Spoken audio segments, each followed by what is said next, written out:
वात को अच्छा रखने वाली सबसे अच्छी चीज जो आपके घर में है वो है तेल। तेल तेल वो जिसमें आप सब्जियां बनाते हैं। लेकिन उन्होंने एक शब्द पर जोर दिया है कि तेल का माने शुद्ध तेल। तो शुद्ध तेल का माने तेल की घानी से निकाला हुआ सीधा सीधा तेल, बिना कुछ मिलाए हुए सीधा सीधा तेल, उसमें कुछ नहीं मिलाया, मतलब नॉन रिफाइंड तेल। तो भागवत जी का निवेदन है कि आप तेल शुद्ध खाइए, माने रिफाइंड तेल मत खाइए, डबल रिफाइंड तेल मत खाइए। अब आप कहेंगे जी क्यों नहीं खाएं, डॉक्टर तो यही बोलते हैं कि रिफाइंड खाओ, डबल रिफाइंड खाओ तो आपको हृदय घात नहीं आएगा वगैरह वगैरह। ये जो रिफाइंड तेल है, मैंने इनको देखा है कैसे रिफाइंड किया जाता है। आप भी देख लें, कभी मौका मिले तो बहुत अच्छा होगा। किसी भी तेल को रिफाइंड करने में 6 से 7 केमिकल इस्तेमाल होते हैं और डबल रिफाइंड करने में 12 से 13 केमिकल इस्तेमाल होते हैं। वो सब केमिकल मनुष्य के द्वारा बनाए गए हैं प्रयोगशाला में। भगवान का बनाया हुआ एक भी केमिकल तेल को रिफाइंड नहीं कर सकता। भगवान का बनाया हुआ माने प्रकृति का दिया हुआ, जिसको आप अंग्रेजी में कहते हैं ऑर्गेनिक। जितने भी केमिकल तेल को साफ करने के लिए उपयोग किए जाते हैं वो सब इनऑर्गेनिक है, और इनऑर्गेनिक केमिकल ही दुनिया में जहर बनाते हैं और उनका कॉम्बिनेशन जहर की तरफ ही लेके जाता है। आज की दुनिया में मॉडर्निज्म के नाम पर, आधुनिकता के नाम पर जितने इनऑर्गेनिक केमिकल्स जगह जगह इस्तेमाल हो रहे हैं, वो सब आपको धीरे धीरे उस तरफ ले जा रहे हैं जहां आप जहर अपने ही शरीर में पैदा कर दें। इसलिए रिफाइंड तेल, डबल रिफाइंड तेल गलती से भी मत खाइए, गलती से भी मत खाइए।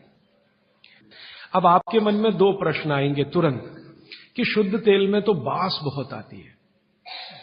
हां, सीधा प्रश्न। दूसरा प्रश्न आएगा जी शुद्ध तेल बहुत चिपचिपा होता है। हम लोगों ने जब शुद्ध तेल पर रिसर्च किया तो पता चला कि तेल का जो चिपचिपापन है वो उसका सबसे महत्वपूर्ण घटक है। और जैसे ही तेल में से ये चिपचिपापन निकाला तो पता चला वो तेल ही नहीं बचा, वो हिस्सा ही गायब हो गया।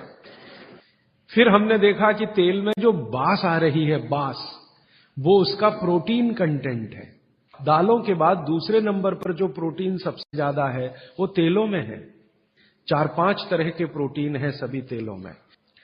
अब बास निकाल दिया तो प्रोटीन निकल गया, और चिपचिपापन निकाल दिया तो उसका जो फैटी एसिड है वो गायब। अब ये दोनों ही चीजें गायब हो गई तो तेल नहीं रहा, वो पानी है एक तरह से। इसलिए भागवत जी ने सूत्र लिखा कि जिंदगी भर वात की चिकित्सा अगर आपको करनी पड़ जाए तो बेहतर है कि आप शुद्ध तेल खाएं तो वात की चिकित्सा ही ना करनी पड़े।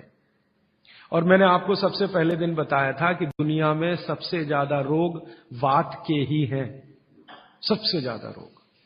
ये घुटने दुखना से लेकर कमर दुखना, हड्डियों में दर्द, ये वात के तो रोग है ही। सबसे खतरनाक वात का रोग है हार्ट अटैक, ब्रेन का डैमेज हो जाना। सबसे खतरनाक बात का रोग है पैरालिसिस। फिर मैंने देखना शुरू किया कि हिंदुस्तान में ये रिफाइंड तेल कब से आए। आज से 50 साल पहले तो कोई जानता नहीं था कि रिफाइंड तेल क्या होता है। ये पिछले 20-25 वर्षों में आए हैं रिफाइंड तेल। कुछ कंपनियां निकली इस देश में, कुछ विदेशों से आई, कुछ हिंदुस्तानी कंपनियां, दोनों ने मिलकर रिफाइंड तेल का चक्कर चलाया। रिफाइंड तेल बहुत अच्छा है, बहुत अच्छा है। अब ये बहुत अच्छा उन्होंने कहा, किसी ने माना नहीं, तो डॉक्टरों से कहलवाया, बहुत बड़े बड़े डॉक्टरों से कहलवाया।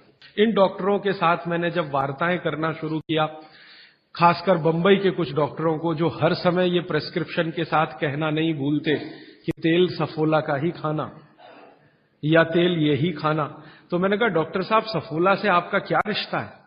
ये क्यों नहीं कहते तेल तिल का ही खाना?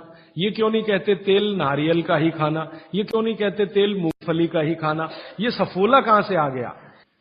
तो वो डॉक्टर तो नहीं बताते, लेकिन उनकी पत्नियां बताती हैं कि वो सफोला वाला आता है ना, तो डॉक्टर साहब को कभी रेफ्रिजरेटर दे जाता है, कभी टेलीविजन दे जाता है, कभी डॉक्टर साहब और मुझे मिला के नेपाल की यात्रा करा देता है, कभी हमारे बच्चों के साथ हमको अफ्रीका की सफारी दिखा देता है। तो ये है चक्कर सारा। कि एक तरह से किकबैक डॉक्टर साहब को प्रत्यक्ष और परोक्ष रूप से मिल रही है।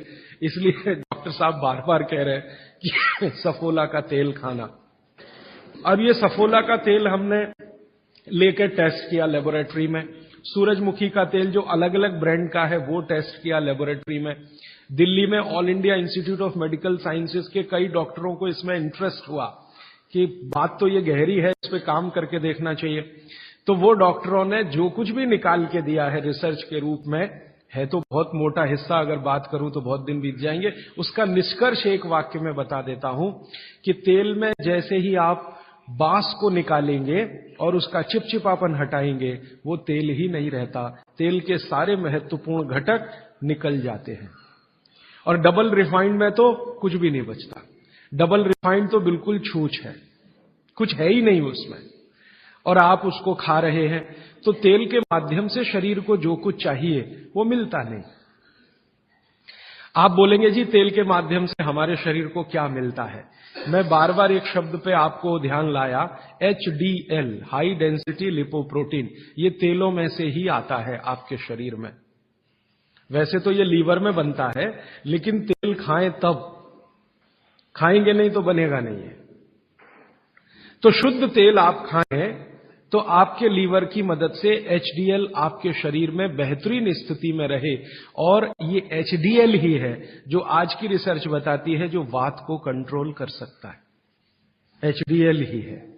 तो आधुनिक विज्ञान का ये HDL और 3500 साल पहले के विज्ञान बागभट्ट चिकित्सा का तेल, ये दोनों एक ही चीजें हैं। तो आप शुद्ध तेल खाएं तो HDL अच्छा रहे। HDL अच्छा रहे, जिंदगी में हार्ट अटैक आने की कोई संभावना नहीं। आप निसंकोच अपना जीवन बिताइए। फिर एक और महत्व की बात, हमने